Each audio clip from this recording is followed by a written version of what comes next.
नमस्कार. आज बनवूया टोमॅटो सूप. टोमॅटो उकडून मिक्सरमध्ये बारीक करून घ्यायचे. त्यात मीठ, थोडी साखर, तिखट, मिरपूड घालायची, हिंग, जिरं घालून फोडणी तयार करून घ्यायची. ती त्यावर घालायची. पाणी घालून मिश्रण पातळ करून घ्यायचे, उकळून घ्यायचे.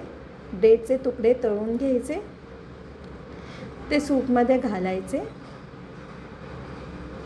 आणि गरमागरम सूप सर्व करायचे.